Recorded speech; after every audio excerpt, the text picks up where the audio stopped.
this is basically a short PowerPoint, basically running through what is powerlifting, basic stuff like that. It gets into a little more detailed stuff as far as like periodization, and then that's before we get into like the basic mechanics of squat, bench, and deadlift. And I will likely be changing up the squat, bench, and deadlift if you don't powerlift like these two relatively typically. I might change up something here. So be ready for what might be a couple like jarring changes at first in the squat, bench, and deadlift, but I promise in the long run it'll help. Alright, so again, just kind of reviewing what I basically just said. First thing we'll go through, competition rules, getting started. Again, I didn't know exactly who my audience is going to be, but this is basically to onboard people know exactly what powerlifting is, how to get into it, and then like what kind of federations and what kind of rules that exist. Then next, I will probably largely be skipping periodization and training principles. That'd be a nice one to bring out probably at a later time. A little more detailed stuff in there, like as far as how training should be structured, whether or not you're getting from one of those coaches, if you're on your own, kind of help you through that process. Next is an important bit of making the case for strength. I put that in there because again, didn't know who's going to be here if there's more CrossFitter types. Basically, making the case for like why you want to be stronger, why having a better squat bench and deadlift is beneficial to typical CrossFitter. Concurrent training strategies, that one's for Hills. But basically what that is learning how to strength train and CrossFit, or doing basically the strength train and endurance exercise at the same time, trying to maximize both as best you can while still participating in both.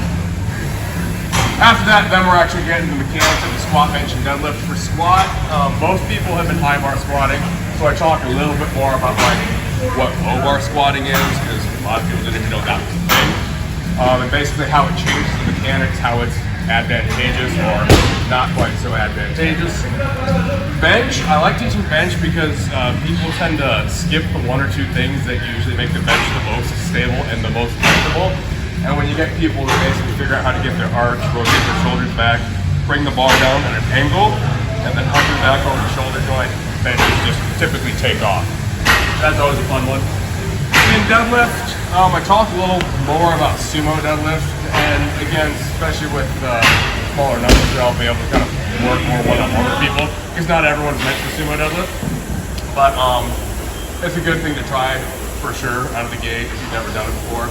And then of course, if you're more conventional, I can basically get set up for conventional. For those who don't know, sumo is a wide stance deadlift. Conventional is narrow grip hands on the side.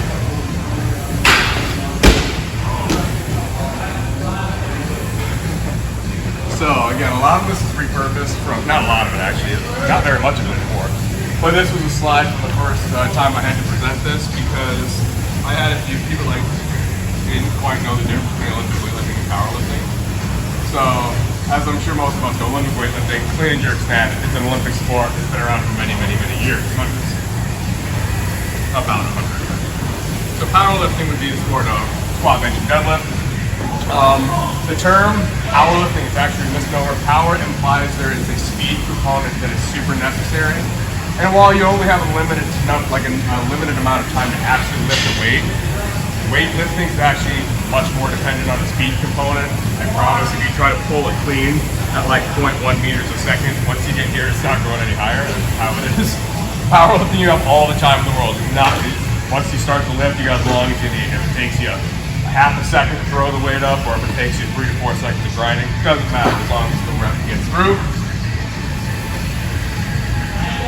So, basic competition rules. In an actual meet, how it works is usually a squat first, then bench, then deadlift. 3 attempts. If you miss all 3 attempts on any one lift, you're bombed out. Your total does not count when you are out of the meet.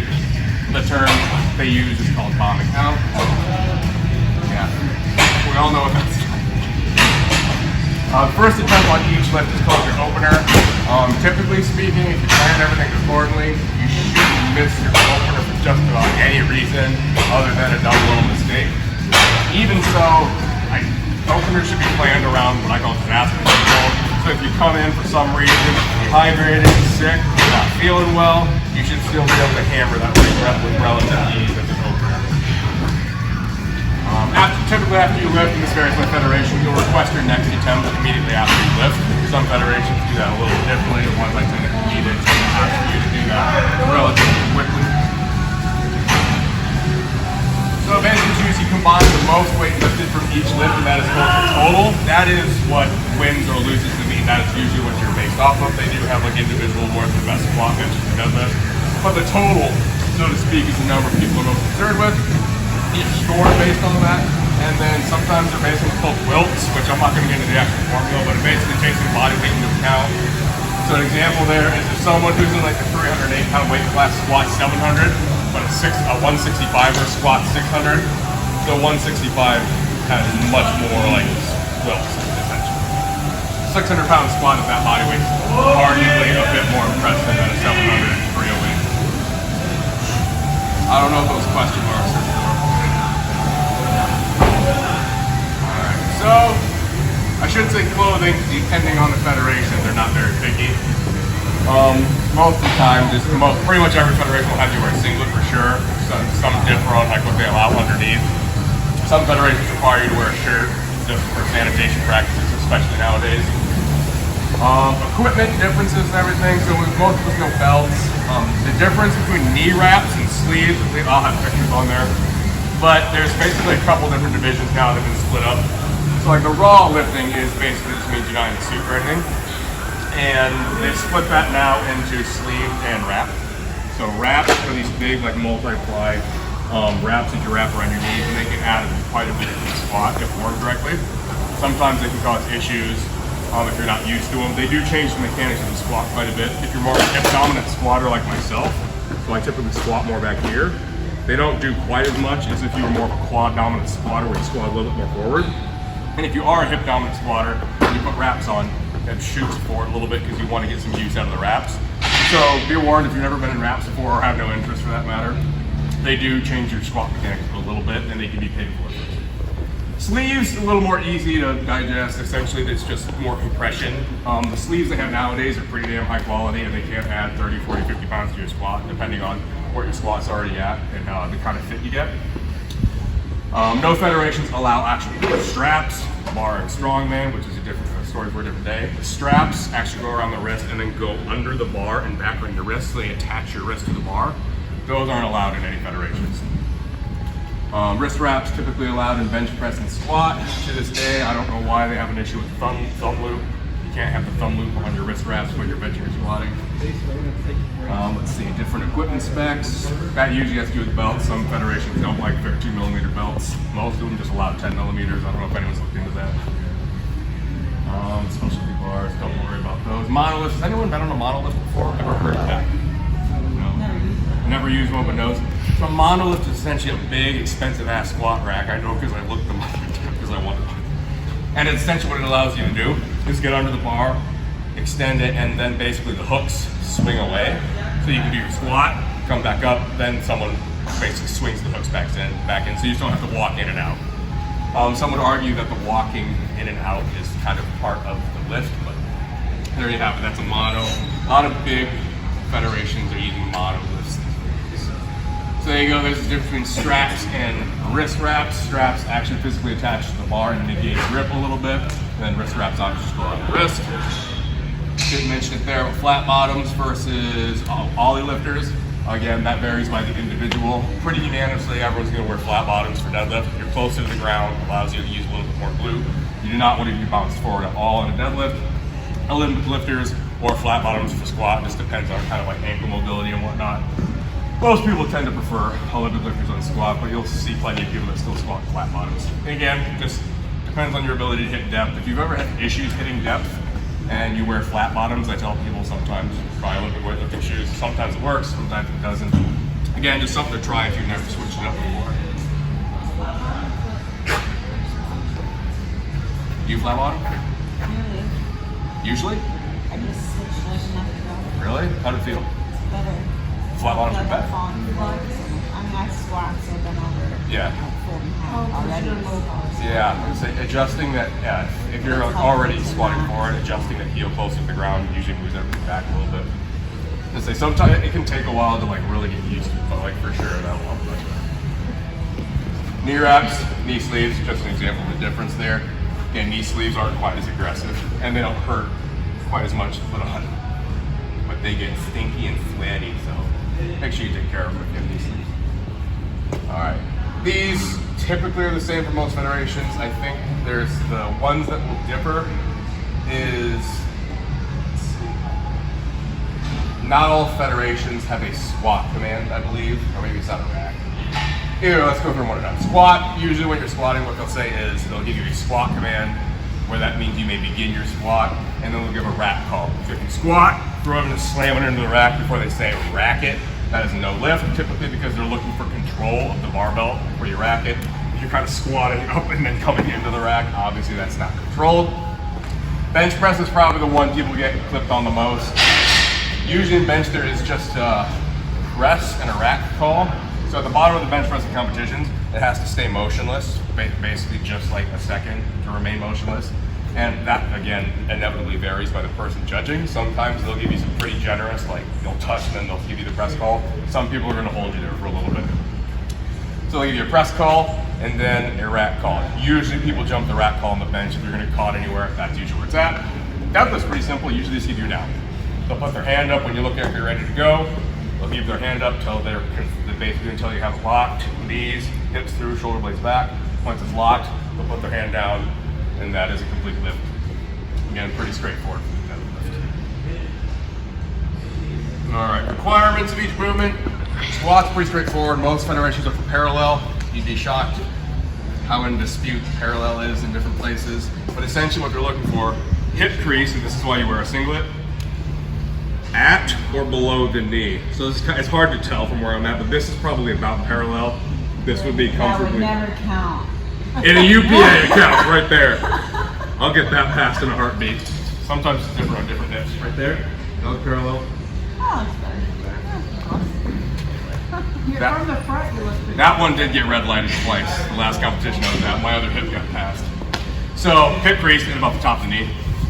Some federations for sure are a little more pickier about that. They make sure you're comfortably below parallel before passing it. And then there's some federations that apparently just don't give a shit. And it's usually multiply. I'm not hating on multiply lifters, but there's been some questionable calls in some federations that have people kind of scratching their heads for sure. Bench, pause at the bottom, full lockout, as long as you don't hit the rack. Sometimes they'll give it to you if you hit the rack. As long as you're not like using the rack to shimmy the bar up, you're usually good to go. Deadlift, obviously it's a full lockout. That's knees locked, hips through, shoulder blades pulled back, that's a lockout. This is not a lockout.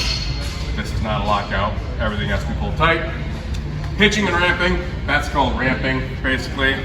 It's usually a sign of weaker glutes, typically. You'll get here over the knee, and the knees shoot forward like this. You basically ramping up your thigh, that's a no-go. Sometimes if it's not a very flagrant offense, they'll give it to you. But if you're like right there, and then you start doing one of these numbers to get it up, that's also pitching. That will get called pretty much every time, not allowed. Good. There's parallel. That drawing probably does a better justice than me. Note there is a difference between hip crease and actual femur. So if we're going to parallel by femur at the top of the knee, a little more gracious as far as depth goes. Sometimes you can use that around training, especially if training to parallel or below bugs you a little bit. As long as your femur is where the dot is, essentially that would be where your femur's at. That around having that in parallel is usually not a terrible option either. All right, there is a huge amount of federations. Things considered. First of all, credibility. Usually the USAPL, USPA are probably the big ones in terms of like the USA, in terms of most credibility and drug test. Is USPA drug tested? Yes. What's that? Yeah, both. Got it. Let's see. UPA is definitely not drug tested. SPF is definitely not drug tested. WRPF is certainly not drug tested. That's usually the biggest. Usually, what I guess most federations define themselves as are either drug tested or not, or drug tested with an untested option, or untested with a drug tested option. UPA is an example of, I would say it's untested with a drug tested option because about 99% of lifters just compete untested. Not all of them are using extracurriculars, but a lot of them are. They don't really. Well, it's an extra $40 to get drug testing, and if you're like, I'll save my $40, I'll just compete against some gorillas or whatever. That's typically the sentiment for sure. Federation, just went through that. Credibility, Divisions for sure. Some federations are multiply only, make sure you know about that. Those of you who don't know, multiply is basically how powerlifting was probably 15, 20 years ago now. It's certainly not as popular as it was, but it's essentially the big multiply suits. And that technology over the course of like the 90s and 2000s got a little fucking crazy, because you could put a multiply suit on into 600-pound squat raw squatter and squat 900 or a grand in a multiply suit. So they got the technology surrounding multiply got pretty crazy. Depth on squats became a little bit questionable, and it kind of spooked a lot of people away. Scared people more over to raw powerlifting, which belt, knee wraps, or knee sleeves. That's typically the standard sport these days. Let's see. Ignore that unique rule. That was old. Age divisions. Yeah, they literally have divisions from like, again, the time you're 14 up to however old. Because teen divisions, juniors, this is 20 to 23. The open weight class is anybody can be in an open weight class. That's typically where the strongest lifters tend to be. And that means anyone, it doesn't matter how old you are. You may qualify for a master's division, which you can certainly compete in the open. Continued, sub-masters and masters basically goes up all the way to 100 plus. I'm gonna say I have seen, let's see. Keep it going as long as you can. That's what we're looking for. I was gonna say, it's not like there's a ton of people. Is that what we're saying? Where we graduate to a master's division? 55. Can't wait. I'm just saying. I don't think there's a lot. I don't think a lot of people have made it to the 100 plus. So I mean, all it takes is a little bit of time, some gumption, and you can have some world records. And some hip mobility. Yeah, I I'm know, afraid. not a ton. He's at that level. I actually haven't looked, but I would have to say barely, maybe more than 100. I don't know. I'd have to look that up for sure. So, I put these up here because sometimes it's hard to tell the difference between multiply, single ply, and raw powerlifting, which are the three big differences. This is multiply powerlifting. Have you ever seen anybody in those shirts walking around like this? That's called a multiply shirt. That takes like 4 people to get it on your body. And in that shirt, if you don't have 400 pounds on the bar, you're not going to be able to pull your arms back to your chest. Like, you need X amount of weight to even get the bar down. Correct. And there are some people that can't get that bar down with like 600-700 pounds on the bar. So yes, very thick suits, takes a little bit of effort. They add hundreds of pounds to your lifts. I'm not going to shit on them because it does take skill. It is a skill to develop and learn how to multiply. But I will. What's that? Oh yeah. The current multiply record bench is like 1,100 pounds. So wrap your mind around that. I don't care what you're wearing. Well, they have 1,100 pounds over your neck. That's nuts. Anyway, same thing on squat, add a couple 100 pounds. The only thing that doesn't really help out is deadlift. You can argue a deadlift suit may help a little bit. For the most part, if you're in a multiply, your squat's insane. Your bench, insane. Your deadlift is like, you look at it, that's okay, I guess. Typically, they're not, and the leverages of being that big kind of don't help a little bit too. This is single ply. Single ply, you can mistake for raw lifting. The single ply suits don't really change a whole lot of your mechanics or anything. It's just not quite as aggressive as multiply. But it is a suit that does add a little bit of stretch, a little bit of oomph to your lifts. That's kind of all over the top left. I think he still has the single ply record, like 1,008 or 1,100 or something. Which, by the way, the raw record is like right there these days too. So raw divisions, just so we're up to speed, there was multiply, big suits, people benching 1,100 pounds. There's single ply, a little more like raw lifting, not quite as aggressive with the suits. And then there's actual raw lifting where it's like the most you're gonna get away with is a belt and knee wraps. So again, allows the use of knee sleeves, wrist wraps, and belt, or classic raw these days is what they call the use of knee wraps. And arguably the current state of the sport, and it's currently the most popular. It's the most accessible because also those multiply suits cost upwards of $400, $500, $600. Here, I mean, you can go into a meet basically just like a singlet. You get a singlet, you're good to go. You can just jump into a meet. You don't even need a belt or anything. All right, other divisions. Sometimes there's push-pull. Sometimes the masters have issues squatting, in which case there's bench press and deadlift meets, or however that works for people. And then there's what we're called specialists, people who just tend to gravitate towards one lift, and we're like, screw those other ones. I'm just gonna bench, or I'm just gonna deadlift. So for sure, there are those people.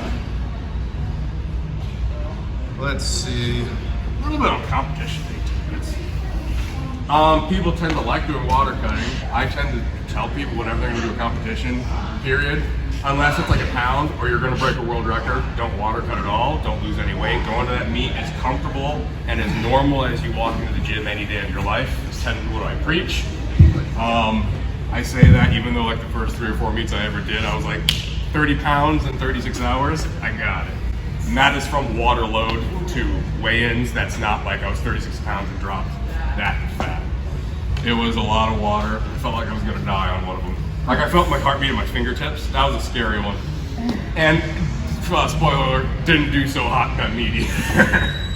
I was like, I'm dying, give me some Burger King or something. Oh, It wasn't great. more salt. Yeah, give me some sodium, I gotta retain this water. So, 2 hour versus 24 hour weigh-ins. 2 hour weigh-ins, exactly how they sound. You weigh in, 2 hours later you compete.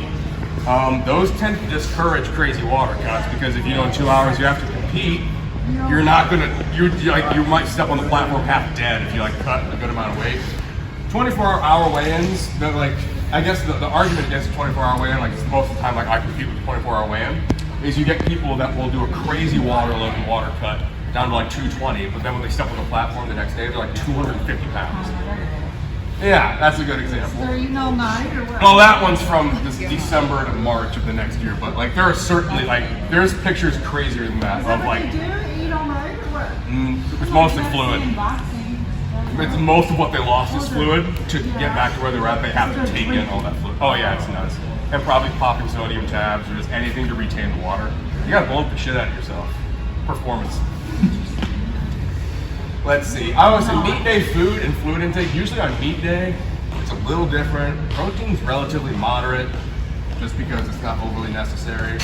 Mostly carbohydrate. I tend to have plan my meat day around. NANI?お前はもう死んでいる。 Form of exogenous carbohydrate and thinking about what sits best with your tum tum. And then if you ever have to travel or spend any amount of time anywhere else to compete, make sure you're eating food that you know sits well. Food that you can have at least a little control. Like if we always go to IHOP for some reason because for some reason IHOP sits really well wherever we go, and that's just something to think about.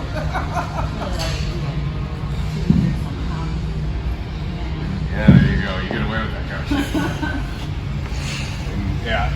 And relative to like the meat and fluid intake, I'll just keep the water on board. If you get dehydrated or you get behind on eating, it can just screw the entire meat. I've had meats where like by the time we got to deadlifts, I felt like an emaciated husk. Other meats, by the time we get to deadlifts, I feel like a tank. A lot of it just depends, like are you staying on top of staying hydrated, or are you staying on top of getting food in?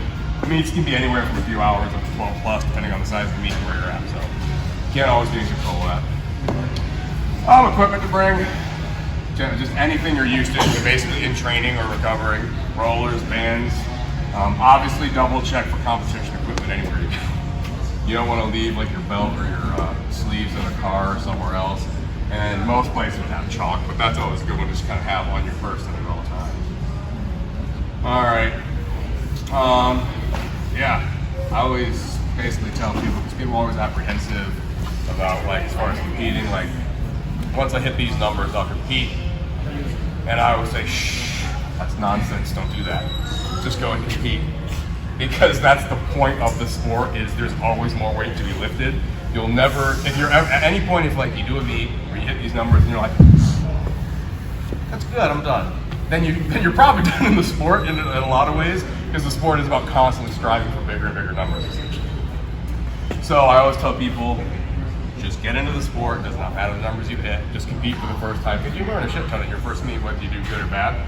You learn quite a bit. So, simple rules, pick a fed, sign up, pick a competition, sign up, know the federation rules, and literally just show up and compete. That's usually what I tell people. Pretty straightforward. Get some involved, usually there's people around there who won't stop talking, and there's no shortage of people that would love to talk to you about like competition, everything surrounding you. So that's typically my recommendation. Any questions? Holy God, it took a while. Any questions on basic comp rules?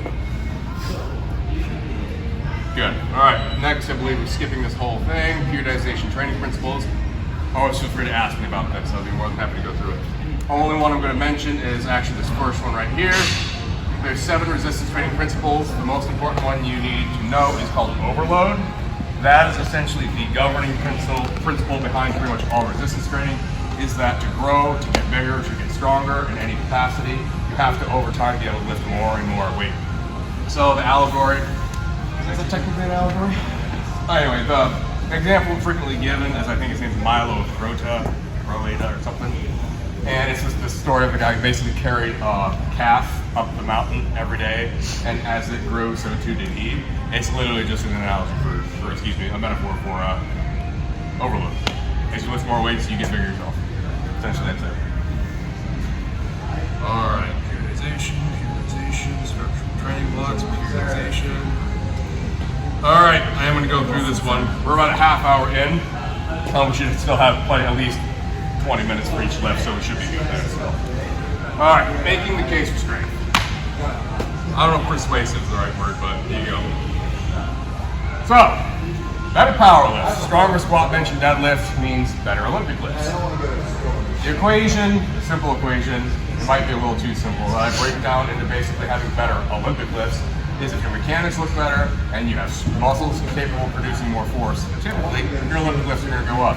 However, there's a paradox involved there, because sometimes to have better mechanics in the Olympic lifts, being stronger is necessary. The example I always give is if you can't typically hold like at least 80% of your clean max in position 2 at the knee in good position for 10 seconds without just shaking, then typically glutes should be stronger in that position, in which case getting better at low bar back squatting or pulling from the floor is probably going to monstrously benefit that.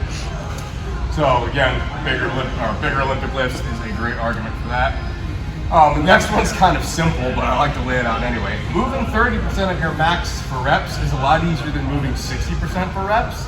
And if you're not able to change the weight you have to lift, then it begs the question, maybe I should just be a little bit stronger. So again, the example I give is if we'll say these are male numbers for now, 200 kilogram deadlift versus if my max is a 200 kilo deadlift as opposed to a 140 kilogram deadlift, and the WOD calls for 2159 on burpees and deadlifts, assuming my back isn't super pumped from being a meat titan and deadlifting 200 kilos, moving the 100 kilograms as a 200 kilogram deadlifter would be a lot easier than moving 100 kilograms if your max is 140, where it's more like 70%. And if you've ever paid attention to programming, 70% to sets of 8 to 12 suck as is. Well, then you got 2159 doing it as fast as you can, basically supersetting your burpees. So, bigger deadlift makes actually a lot of work easier within the WODs. I guess, sorry to put you on the spot, Kelsey, would you agree with that? Absolutely. For a lot of the WODs that you really do good on, it's probably a pretty big lifting component typically. Yeah. There you go. The heavier it is, then typically it is faster for me to slower. How'd you do on the med balls the other day, the heavy med balls? Fine? I only asked because that was the first WOD I did in a very long time, and I was like, that was all right. That was pretty fun. You did it with me. How were you doing on that one? It was a little spicy. That's all right. Certainly the med ball, the D-ball over shoulder is. Sandbags are kind of. Yeah. Those take a little getting used to, but for the most part, I mean, if you're pulling 600 off the floor, 150-pound sandbag ain't terrible. All right, third, and this is a big one. Stronger muscles are less prone to injury. There's a couple different factors that I'm not getting into here for sure, so let's take this at face value for now. There is typically an inverted U-curve, which I don't know why they just call it an inverted U-curve of essentially muscle size and muscle strength versus injury. So on one end of the spectrum, if you have we'll go hamstring, that's a pretty typical one. And if you have a really, really weak hamstring, of course, if you're trying to send it on a sprint, much more prone to injury. As that muscle gets stronger and stronger and stronger, we tend to get more resistance and adapt, and it tends to be less prone to that injury. And then at the same time, if you get too big and sport specificity kind of takes over, and maybe all you're doing is squatting, then it becomes a little more prone to injury just because of loss of mobility, and you're not exactly sprinting all the time. But on the whole, in a majority of cases, a muscle that is stronger is just much less likely to get hurt. And I mean, if you think about all the time everyone in here spent like any considerable amount of time recovering from an injury that put you out of sport for a little bit? Nods. Do you have one? Yeah, pretty much everyone does. It sucks. And if you can spend more time not worrying about injury and just getting better, and to be fair, in a perfect world, we wouldn't have to, but most people at some point will. But if we can minimize that time spent like dealing and recovering from injuries, then you maximize the amount of time you can spend just getting better and stronger. All right, 4. Kind of a joke, kind of not, but a stronger human being is, you're just harder to kill, you're harder to deal with, and I think on the whole it's a pretty good thing, to be honest. You walk around a little bit bigger with a bigger chest all the time, but I can bench 400 pounds. Deal with that. Alright, moving on. Concurrent training. This is a good one. This is good stuff. There's going to be some hard truths in here, but ultimately I hope this should help a little bit in respect to training, because I do have recommendations. So, this is a nifty little graph. I pulled this from the Journal of Physiology. So basically what this is the lines you're seeing on the y-axis is basically the adaptive response, basically how much you're getting out of your training sessions, how much you adapt to those training sessions. On the x-axis, we have time. Over here, just kind of like broadly thrown up on the board, there are untrained individuals, moderately trained individuals, and highly trained individuals. The red line is concurrent training, where you're basically training 2 modes back to back. So that would be like strength training and endurance exercise. A common theme with those different modes of exercise is that they heavily tax like completely different energy systems for the most part. Strength training typically is going to be ATP PCR, which you always need to know. That's the energy system involved for like the first like 6 seconds of any heavy exertion or activity. So like think sprinters, think sets of 3 to 4, that's ATP PCR. And then you could argue maybe a little bit of anaerobic glycolysis, which is another energy system, as you kind of get into higher reps of like 12 to 15. But for the most part, that's pretty much all you're dealing with strength training. On the other hand, when you do an endurance exercise, you're pretty much almost completely oxidated, which are on completely different ends of the spectrum. And the theme here is that it's very hard for the body to adapt maximally and optimally to both of those at the same time. So what this graph is illustrating, red line being concurrent training, that's training 2 modes at once, like with the endurance training and resistance training. And then the black line represents single mode training. That would be like just doing pretty much just resistance training or just endurance exercise. So, as an untrained individual, you're going to make gains in spite of yourself. You can jolt around spastically with a little bit of weight in your hand, and you're probably going to grow and adapt and respond, which is great. As the months go on and you become a little more competent, you can start to see those lines start to deviate a little bit, where most of the, what we call newbie gains, the initial adaptive response, tends to have been completed, and now as you get into highly trained, to basically progress at either one gets a little bit harder and a little bit harder, and the adaptive response tends to fall off a little bit. Now I should mention, on the whole of everything here, that's not a huge fall off. That's not like, as you get highly trained on both of them, that they're both not great. You're usually like still adapting fairly well. It's just not completely 100% optimal or as good as it could be. So, here's my recommendations when it comes to concurrent training, or I shouldn't say my recommendations. I think this actually comes out of Dr. Reed's paper. He's at UNI. I think this is from 2010. I didn't have it cited. I should probably cite it. Anyway, here's recommendations. Prioritize when and what becomes super important. So, like if you don't have a competition and you're just kind of chilling, just kind of training, then that concurrent training typically isn't a huge deal, because you don't necessarily need to be peaked for either one at any given time. So I say prioritize when and what, because let's say you have a powerlifting competition, but you don't have anything that like demands you to be basically peaking for CrossFit at the time, then I would say prioritize the powerlifting for like the 2 to 3 months that it demands it, typically.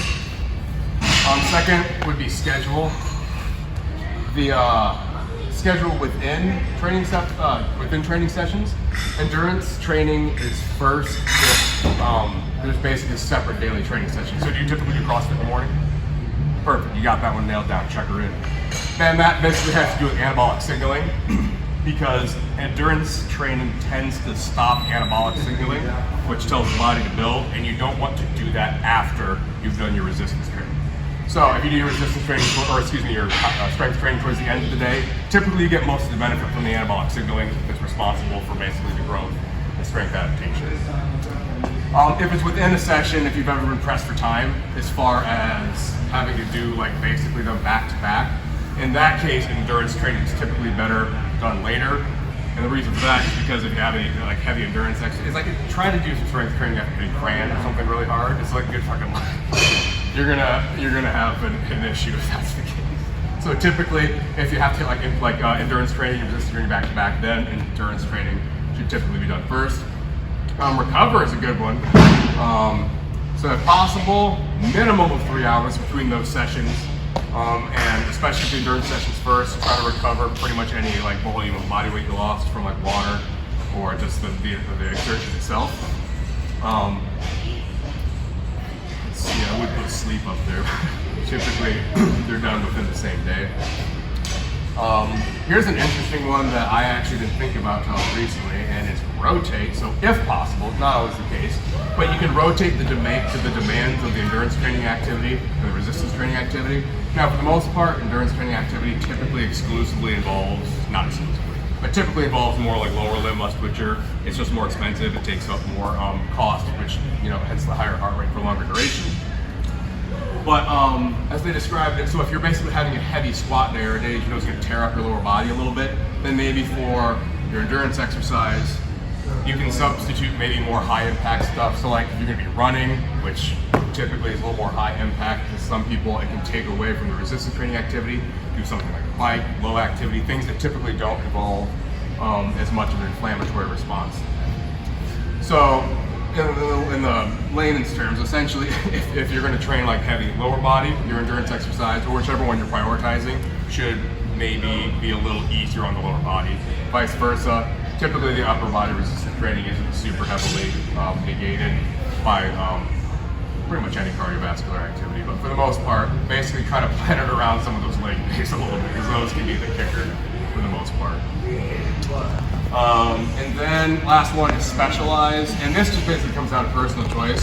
So like if year round, that's what you want to be, is like to toe that line of being as fit and as strong as possible. That's excellent. You should totally do that. The specialize comes in if like you have particular goals in powerlifting and you want to hit X goals. If you're a high enough level, which I would argue, Gus, that you are, essentially you have to put more eggs in that basket around the competition time to progress. And that sucks to hear for sure. But that is typically what the sport demands to improve. And I can't remember, it's not an author. It was someone I look up to. And at some point, everyone has to ask themselves this question, but at a certain point, a sport's gonna take more than you're willing to give, whether it be in the form of training or literally just like daily activity, because eventually, especially if you push anything to its highest degree, injuries are inevitable even if you take all the precautions. So essentially just asking yourself, I guess, like how much are you willing to give to that sport? And that's not like you need to give more. It's just a simple like answer that everyone has to give essentially eventually, that we all. So that's basically the ins and outs, or the basics of concurrent training strategies and recommendation. All right, so we have time. Cool, still doing good. Now we're getting actual movement mechanics. I'm basically talking about small bench deadlift, things to fix, things I typically see that I want to change a little bit. After that, we're basically going to get right into, we'll have at least 20 minutes, probably for each movement, which is typically plenty. We'll usually only load up like, I think I have 85% on there, but really around 60%, even 50% for the changes that I might end up making is plenty to kind of feel it and understand the changes. So let's get right in there. Fundamentals here, these are pretty much important across the board for all three lists. Breathing and bracing. So people tend to struggle with this one. I find myself mentioning this a lot, and I don't think I've actually taken time to break it down a little bit. So there is a difference between breathing and bracing. When you're inhaling, some people think when we're trying to like make our core rigid for lifts and we say take a breath in, they do something like this. And they take in this big breath and they got this big shrugged shoulders and they think that's doing a whole lot. When we say breathing and bracing, essentially what we want us to do is expand our rib cage in all directions as big as we can. So when we're breathing and bracing, we're not just pushing our tummy out. It's not just our diaphragm. We actually expand in the sides and even out the back a little bit. We're trying to make ourselves as rigid, like we have a balloon in us. We're trying to blow it up, especially if you have a belt that essentially amplifies that rigidity. So, breathing and bracing. And then when we go to hold it, we're holding it in here. Some people, especially like the people who like tend to shout a lot, nothing wrong with that. But it lets me know they're probably not breathing and bracing quite as good as they could. That means they're holding it more up here. And to be fair, the last 3/4 of a lift, it doesn't matter if you're breathing or bracing, you're probably gonna lock it out because you're in a pretty strong position. But when we're breathing and bracing, start a lift. Expand, ribs down is a cue I tend to use sometimes, and then you're holding that right here, right in there. If you feel like you're maximizing blood pressure in your face, you're probably not holding it in the right spot. Down here, and you should be good. I speak from personal experience, having gained 30 pounds in the last like half a year, that even if you do this right, or excuse me, if you do it wrong, especially as you get bigger, you will burst blood vessels all of your shoulders and face. That might be just like a first world, like 275-pound weight class problem, but I don't know. I was gonna say, I don't know. Have you guys ever experienced any of that? Burst blood vessels in your face and chest? The only thing I do is my eyes. Well, that same principle. Yeah, exactly. It's good. There's a lot of pressure. I bet it looked badass. Weeks ago, I was like, what the heck? Are you like, what is this? What's happening? Rooting. That's basically your relationship to the ground in your squat, bench, and deadlift, and it's relevant in all of them. So in squats, pretty straightforward. I think Chris Duffin, the guy I like, big coach, talks about the eagle claw when we're squatting or doing a lot of movements. So whatever your squat stance is, way to think of it, big toe, little toe, heel on the ground, grip and turn, like that. So if you do all those things and feel your hamstrings and glutes, they should be pretty rock solid. And all that's doing is turning them on, so basically they have tension to start, as opposed to being a limp noodle and then trying to go into your lift. Having tension on those to start. Stand up, try it. Yep, right squat stance. Whether your heel, actually, can I borrow that bench for just a second? Actually, you can keep it.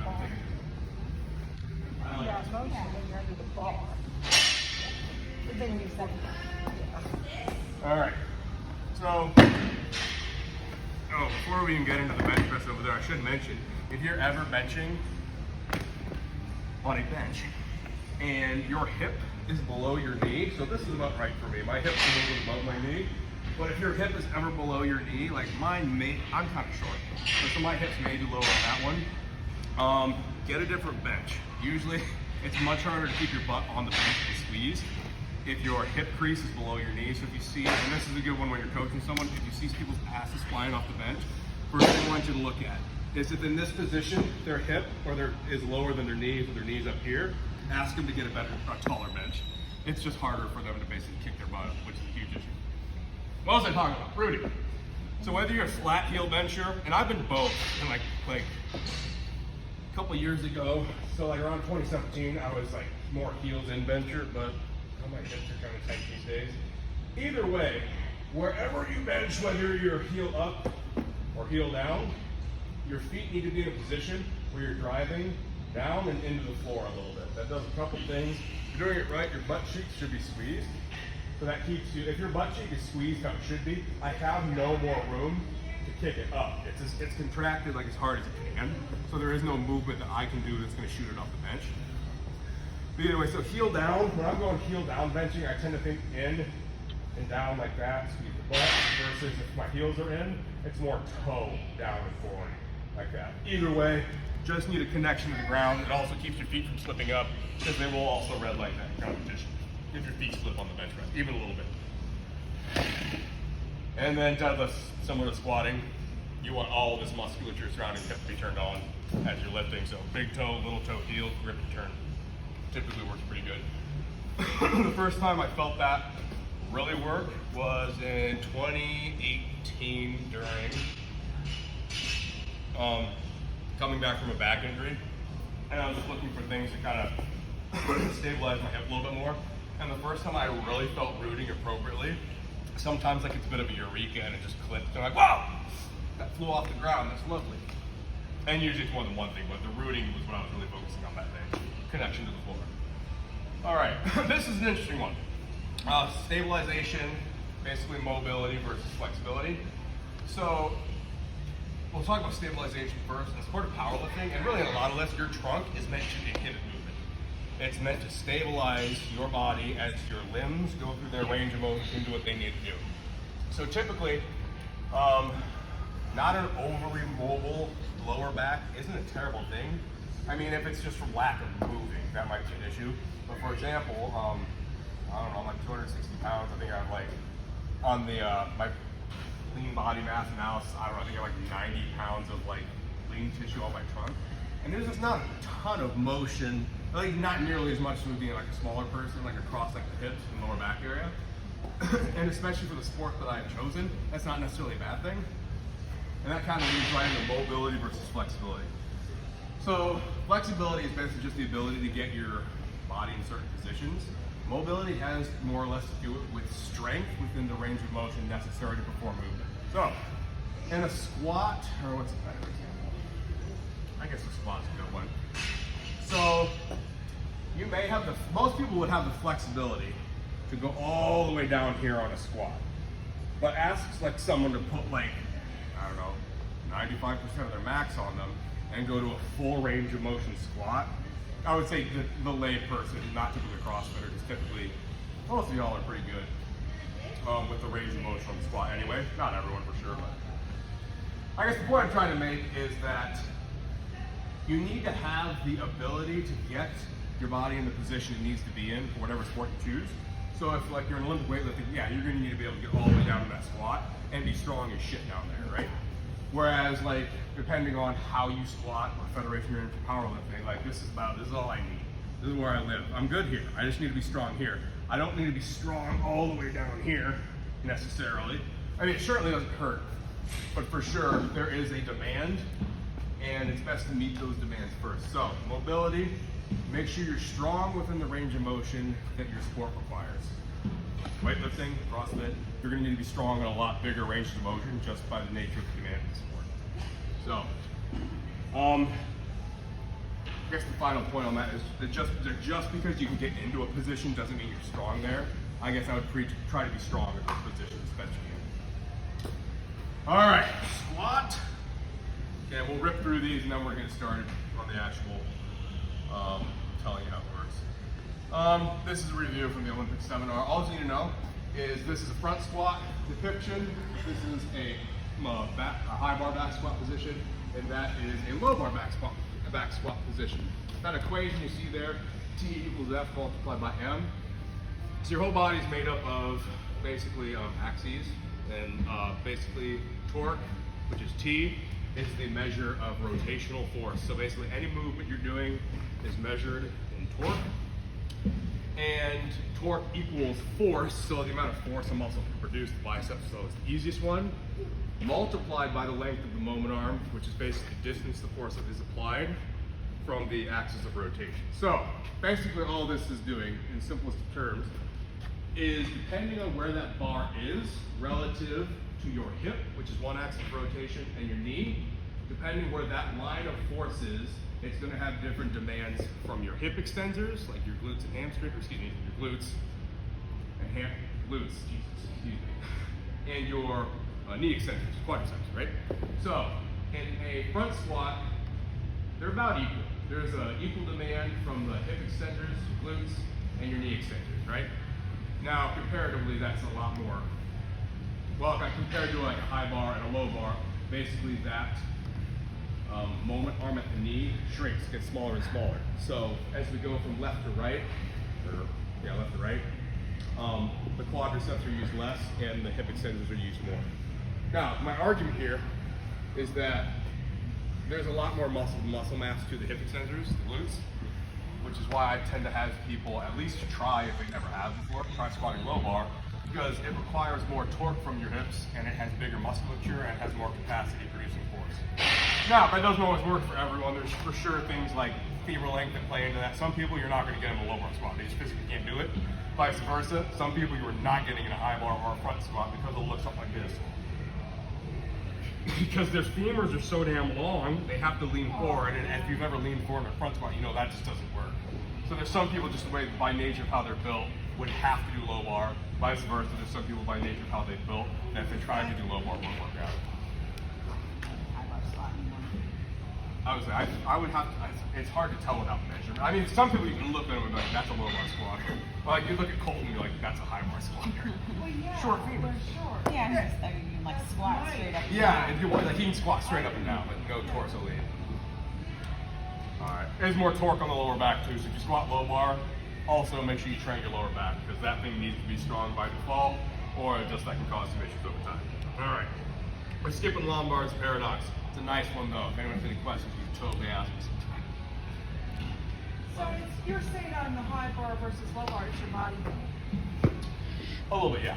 Well, I would say yes, but most people either don't know about low bar or have never tried it, or have never had anyone show them how to do it. So